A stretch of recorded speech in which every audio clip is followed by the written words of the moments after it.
The next thing I'm gonna do is think about light source, and we know the light is coming from the moon, so it's coming this direction. I started working on that a little bit on that tree. So you guys all know about spheres and how they're darker around the outside and that darker value recedes. So it makes sense that on your trees, the outside of both sides would be slightly darker, right, with your pencil. I even lightened it up behind it a little bit because I really wanted it to stand out. But there's going to be one side that's slightly lighter because of the light source. I don't want it to be white like on my horizon line. So what I can do is use vine charcoal to lay down kind of a bed of soft gray, rub it in with my finger, and then come in with my white charcoal pencil and make cross contour lines. You guys will remember that from drawing the fruit and from drawing, and I'm gonna actually take I'm starting to use my finger. I'm gonna take my blending stump and go back and forth. Now, I know we've talked about when you're little and you draw something once, like you make a tree and you just draw it and you're like, yay, it's perfect. And now that you're, becoming more professional artists, nothing is done quite at first, right? If something is a little bit fatter at the base, like it's a wider base, your cross contour lines are gonna come out even further.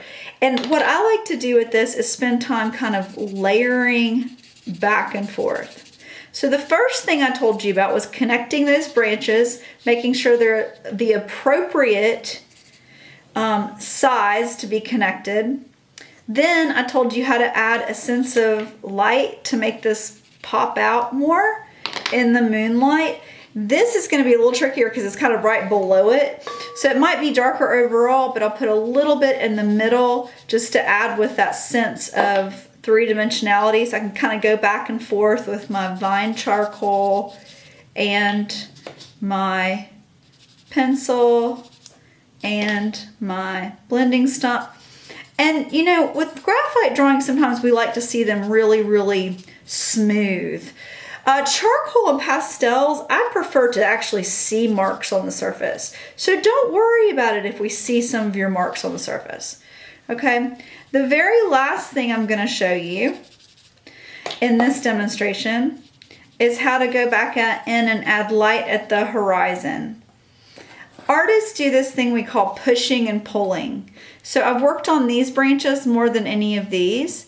And what I've done is come up right next to them with a really sharpened, actually it could be sharper, white compressed charcoal pencil.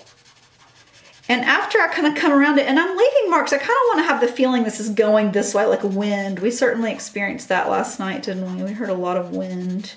So I'm not going to outline them. Notice when I do this, I'm not going around each one. I'm going kind of up next to them in a different direction.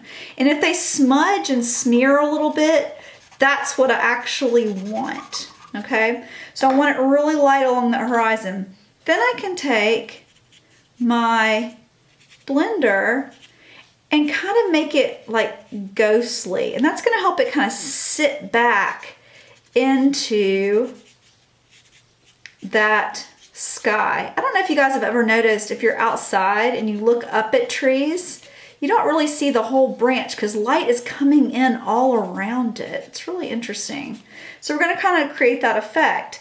So I did that. Then I can come back with my white.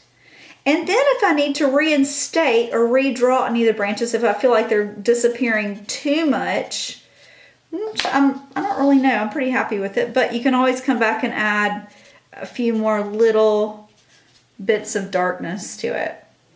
So take your time, pause this, rewind it, take it step by step.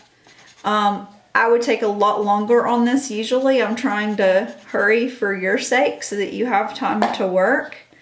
But remember, the first thing we did to create our atmospheric perspective or sense of depth was to give the branches in the foreground more detail with unexpected. You can almost kind of wiggle your hand, right, to get like crazy little unexpected twisty branches or twigs. Then I'm gonna come in and make my trees appear more 3D, keeping in mind the light source. So I started down here, but I could come, you know, up into the branches a little bit too on that side. Come back with my vine charcoal, and then finally my blending stump. I don't want it to be as white as the background, but just that little bit of light helps it kind of pop out and look more 3D. And then I want to make it really dark on that shadow side, right? Again, using cross contour lines is going to make the tree appear more 3D around like a cylinder. And then finally, I came in with my white pencil and I started working around those little bitty baby branches to make them almost disappear, like the light is coming in around them, like it's glaring. This is a really bright, full moon night. I bet all of the werewolves are out tonight. So we're gonna come in next to those, not outlining them, just next to it. Then blending stump to kind of make it ghostly. This is becoming kind of a ghostly scene. And then clean it up again with your white. Leave your lines. Don't feel like you have to blend everything in. It's nice to see some directional lines. It gives it life. It gives it vigor. It's a nighttime scene where there's action. There's going to be glowing bugs. This is not a boring old night. Okay? Then, if you feel like, you know, you're losing these things too much, which I never really do. I like to kind of let them trail off, but show up. You can go back over it with a little bit of the black. I just showed you one thing that is a problem with charcoal. I was working here and I was touching this. If you find you have the same problem, all you have to do is get a scrap piece of paper and put it over it and hold it to protect it while you draw, so you're not smudging your other work, you're just smudging this paper. Okay, so I think that's enough for now.